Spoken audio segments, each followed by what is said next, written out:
সত্যি কইরা ক কেডাই আমার ভিডিওর ভিউজ চুরি করছস? কেডাই আমার আইডির উপরে কালা জাদু করছস? কেডাই আমার আইডির উপরে কালা নজর দিছস? ক সত্যি কইরা ক। আমার কুদৃষ্টির লাইগা আমার আইডি আজ 3 দিন ধইরা জ্বর কাশি ঠান্ডা সর্দি সবকিছুতে ভুগতে আছে। তার উপর আবার আমার এই অসহায় নিরীহ আইডিতে ভিউজ নাই, লাইক কমেন্টের বাদই দিলাম। তগরে কইতাছি আমার এই নিরীহ আইডি লাইগা তোরা প্লিজ একটু দোয়া কইরা যা, প্লিজ, ও প্লিজ। সত্যি কইরা ক কেডাই আমার ভিডিওর ভিউজ চুরি করছস? কেডাই আমার আইডির উপরে কালা জাদু করছস?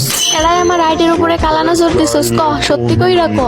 আমার কুদৃষ্টির লাইগা আমার আইডি আজ 3 দিন ধইরা জ্বর কাশি ঠান্ডা সর্দি সবকিছুতে ভুগতে আছে। তার উপর আবার আমার এই অসহায় নিরীহ আইডিতে ভিউজ নাই, লাইক কমেন্টের বাদই দিলাম। তগরে কইতাছি আমার এই নিরীহ আইডি লাইগা তোরা প্লিজ একটু দোয়া কইরা যা, প্লিজ, ও প্লিজ।